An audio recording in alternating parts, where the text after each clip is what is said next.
আমি পূজা আবারও চলে এসেছি তোমাদের সাথে নতুন একটা ভিডিও শেয়ার করতে। পূজাস অ্যাক্টিভিটি চ্যানেলে তোমাদের সকলকে স্বাগত জানাই। তো আজকের ভিডিও টাইটেল দেখে নিশ্চয়ই বুঝতে পেরেছো ভিডিওর বিষয়বস্তু কি হতে চলেছে। তো ভিডিওগুলো ভালো লাগলে আবারও বলবো লাইক করবে, কমেন্ট করে জানাবে কোনো ডাউট থাকলে, আর অন্যান্য বন্ধুদের সাহায্যের জন্য ভিডিওগুলো শেয়ার করে দেবে। তো নতুন বন্ধুদেরকে চ্যানেলটাকে সাবস্ক্রাইব করার অনুরোধ জানাবো। আর যারা এখনো পর্যন্ত বেল আইকনটা প্রেস করোনি, প্রত্যেকটা ভিডিও নোটিফিকেশন পেতে অবশ্যই বেল আইকন প্রেস করে রাখবে। আর অন্যান্য বন্ধুদের সাহায্যের জন্য ভিডিওগুলো অবশ্যই শেয়ার করে দিও। তো চলো আজকের ভিডিওটা স্টার্ট করা যাক। জিএনএম বা বিএসসি কোর্সে অ্যাডমিশন নেওয়ার আগে কোন কোন বিষয়গুলো তোমাদের যাচাই করে দেখা উচিত, এই বিষয়ে আমাকে একটা তোমরা ভিডিও বানাতে বলেছো। তো এর আগেও যে ভিডিওগুলো আমি পোস্ট করেছিলাম এর মধ্যে একটা ভিডিও আছে এই সংক্রান্ত, তোমরা চাইলে দেখে নিতে পারো। তো আমি আবারও এটা রিপিট করছি, জিএনএম বা বিএসসি কোর্সে অ্যাডমিশনের জন্য কোন কোন বিষয়গুলো দেখে নেওয়া উচিত। এবং এছাড়াও তোমাদেরকে আমি বলবো জিএনএম বা বিএসসি ক্যান্ডিডেট, এবং তার আগে বলবো এই যে ইনফরমেশনগুলো তোমরা কালেক্ট করবে সেটা কোথায় থেকে করবে, কাদের কাছ থেকে করবে, এবং প্রাইভেট কলেজ যদি হয়ে থাকে তাহলে সেখানে তোমরা কি কি জিনিস যাচাই করবে, আর গভর্নমেন্ট কলেজ যদি হয়ে থাকে সেক্ষেত্রে কোন কোন জিনিসগুলো যাচাই করে নেবে। তো চলো দেখা যাক। তো প্রাইভেট কলেজ আর গভর্নমেন্ট কলেজ আমি একই সাথে তোমাদেরকে বলছি পার্থক্যটা কোথায়। তোমরা যদি প্রথমে বলবো যে প্রাইভেট কলেজে, যারা প্রাইভেট কলেজে কাউন্সেলিংয়ের দ্বারা অ্যাডমিশন নিতে চাইছো সেক্ষেত্রে তোমাদেরকে দেখে নিতে হবে যে প্রাইভেট কলেজে তোমরা অ্যাডমিশন নিতে চলেছো সেখানে ক্লিনিক্যাল সিস্টেম কীরকম আছে, মানে ক্লিনিক্যাল প্র্যাকটিস স্টুডেন্টসদেরকে যেখানে দেওয়া হয় সেটা গভর্নমেন্ট কলেজ নাকি প্রাইভেট কলেজ। অনেক প্রাইভেট কলেজই আছে যেখানে গভর্নমেন্ট কলেজে কোনো প্র্যাকটিস দেওয়া হয় না, আবার অনেক প্রাইভেট কলেজ আছে যেখানে স্টুডেন্টসদের 3 ইয়ার্স মানে পুরো 3 বছর যে প্র্যাকটিসটা, ক্লিনিক্যাল প্র্যাকটিসটা হয় সেটা গভর্নমেন্ট কলেজেই হয়। আবার অনেক কলেজ আছে যেখানে প্রাইভেট কলেজেই হয়ে থাকে। তো এক্ষেত্রে তোমরা পার্থক্যটা বুঝতেই পারছো যে যদি একটা জিএনএম বা বিএসসি কোর্সে শুধু প্রাইভেট কলেজেই প্র্যাকটিস হয় সেক্ষেত্রে স্টুডেন্টসরা কীরকম শিখবে, আর যদি এন্টায়ার 3 ইয়ার যদি গভর্নমেন্ট কলেজে হয় সেক্ষেত্রে স্টুডেন্টসরা কীরকম শিখবে। তো এক্ষেত্রে আমি তোমাদেরকে বলবো যে ক্লিনিক্যাল প্র্যাকটিসের যে হসপিটাল দেওয়া হচ্ছে সেটা তোমাদেরকে যাচাই করে নিতে হবে। আর এখানে সরকারি কলেজের কথা কিছু বলার নেই, সরকারি যে কলেজগুলো থাকে সেখানে তাদের ডিস্ট্রিক্ট হসপিটালেই দেওয়া হয় প্র্যাকটিস, তো এটা নিয়ে আলাদা করে কিছু বলার নেই। মানে গভর্নমেন্ট কলেজ যারা কাউন্সিলিংয়ের দ্বারা পাচ্ছ তাদেরকে আর আলাদা করে কিছু যাচাই করার প্রয়োজন পড়ছে না। তো এক্ষেত্রে তোমরা জিজ্ঞেস করেছো যে যাচাই করব কিভাবে, মানে যারা প্রাইভেট কলেজে অ্যাডমিশন নিচ্ছ সেখানে তো প্রসপেক্টাসে সমস্ত কিছু লেখা থাকে, বা তোমরা কলেজ অথরিটির সাথে যোগাযোগ করলেই জানতে পারবে যে কিরকম কি তাদের প্রসেস, বা ক্লিনিক্যাল প্র্যাকটিস কোথায় দেওয়া হয়, বা থিওরিক্যাল ক্লাস কিভাবে হয়ে থাকে, এই সমস্ত কিছু তোমরা জানতে পারবে। কিন্তু তো তোমরা যেখান থেকে জানবে সেই সোর্সটা হচ্ছে সেই কলেজের স্টুডেন্টরাই একমাত্র ঠিকঠাক ইনফরমেশন দিতে পারবে। মানে সিনিয়র ক্যান্ডিডেট যারা আছে, বা ধরো ফার্স্ট ইয়ারের বা সেকেন্ড ইয়ারের বা থার্ড ইয়ারের, বেটার হবে তোমরা সেকেন্ড বা থার্ড ইয়ারের স্টুডেন্টদের কাছে যদি জিজ্ঞাসা করো, কোয়েরি করো, তাহলে তারা ইন ডিটেল বলে দিতে পারবে। এইবার অনেক ক্ষেত্রে কলেজের নিয়ম থাকে যে অ্যাডমিশনের সময় যে ক্যান্ডিডেটরা আসবে তাদেরকে ইন ডিটেল, মানে স্টুডেন্টদেরকে অ্যাওয়ার্ড করা থাকে যে তাদেরকে যেন প্রথমেই ইন ডিটেল তোমরা নিজের থেকে কিছু বলবে না। তো সেক্ষেত্রে তোমাদেরকে কিন্তু নিজের বুদ্ধিতে সেটা জিজ্ঞেস করে নিতে হবে এবং ইনফরমেশন কালেক্ট করতে হবে। স্কুল অথরিটির সাথে বা কলেজ অথরিটির সাথে কিন্তু আমরা সব সময় সব জিনিসটা জানতে পারি না। তারা যেভাবে বলে বা তারা যেভাবে এক্সপ্লেন করে ভিতরে গিয়ে যখন ক্লাস স্টার্ট হবে বা ক্লিনিক্যাল প্র্যাকটিস স্টার্ট হবে তখন কিন্তু বিষয়টা অনেকটাই আলাদা দেখা যায়।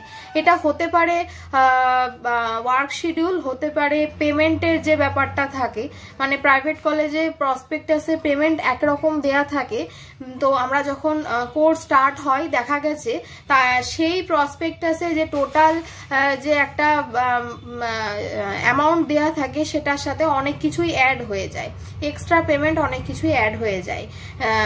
পরবর্তী ক্ষেত্রে দেখা যায় কোনো ফাংশনের জন্য সেই টাকা বরাদ্দ হতে পারে, ড্রেস সংক্রান্ত হতে পারে, বইপত্র মূল্যে মানে বইপত্র বিনিময়ে হতে পারে, বা আদার্স কোনো চার্জ হয়তো তারা অ্যাড করে থাকে। তো এইগুলো কিন্তু একমাত্র স্টুডেন্টরাই বলতে পারবে, এটা কলেজ অথরিটি কখনোই তোমাকে ইন ডিটেল এইভাবে বলবে না। এটা গেল একটা বিষয়। নিশ্চয়ই তোমরা বুঝতে পেরেছো আমার প্রথম পয়েন্ট যেটা ছিল। তো তাহলে কি করতে হবে না, ক্লিনিক্যাল প্র্যাকটিসটা কোন হসপিটালে হচ্ছে সেটা আমাদেরকে যাচাই করতে হবে। তো এরপর যেটা খুব ইম্পর্টেন্ট একটা বিষয় বা ইম্পর্টেন্ট একটা পয়েন্ট, সেটা হচ্ছে প্লেসমেন্টটা কিভাবে দেওয়া হয়। মানে তুমি জিএনএম বা বিএসসি কোর্স কমপ্লিট করছো, তারপরে সেই কলেজ থেকে প্লেসমেন্ট দেওয়া হচ্ছে কিনা, এটা অবশ্যই আমি প্রাইভেট কলেজের কথা বলছি, কারণ গভর্নমেন্ট কলেজে ওইভাবে প্লেসমেন্ট হয় না।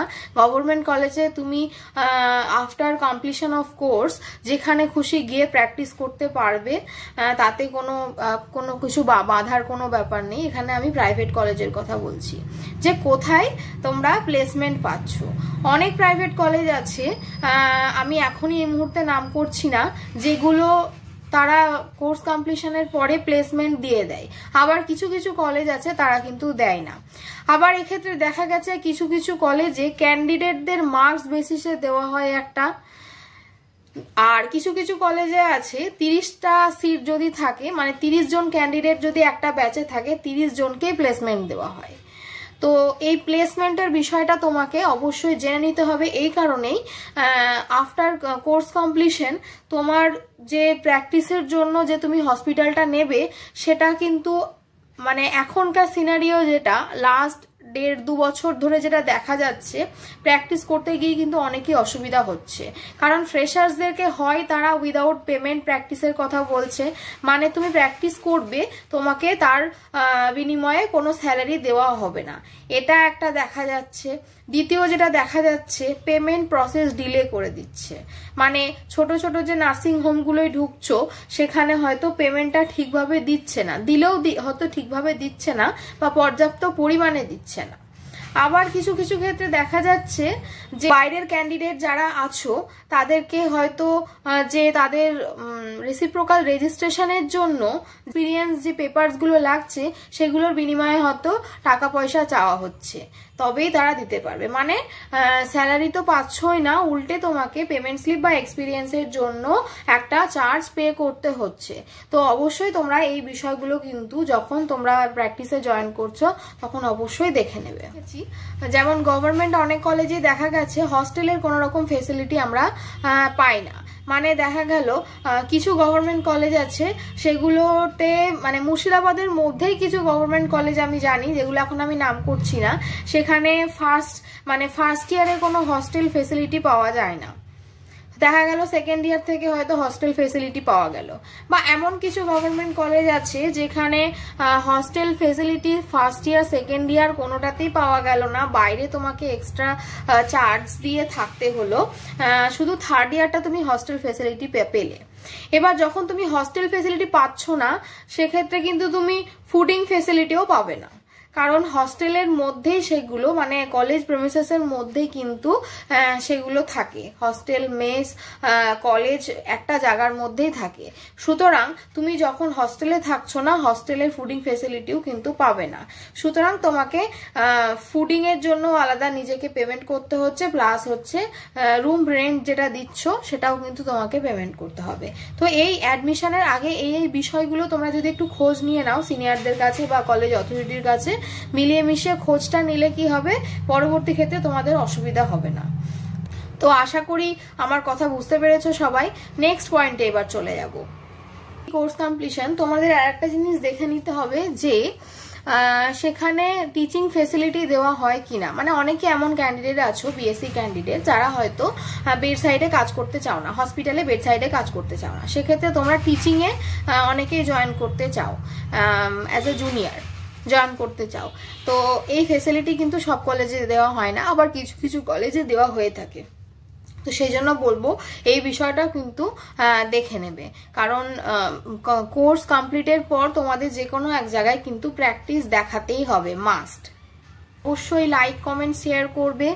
আবারও বলছি, যদি বুঝতে কোনো রকম সমস্যা হয় আমাকে কমেন্ট সেকশনে কমেন্ট করে জানাবে, আমি অবশ্যই রিপ্লাই করার চেষ্টা করব। আর তোমাদের আর কোন কোন বিষয়ে ডাউট আছে আমাকে কমেন্ট সেকশনে জানাবে, আমি নেক্সট ভিডিও সেই বিষয়ের ওপরেই বানাবো। তো চলো, আজকের ভিডিওটা ভালো লাগলে শেয়ার করে দিও, লাইক করে দিও, ডাউট থাকলে কমেন্ট করো।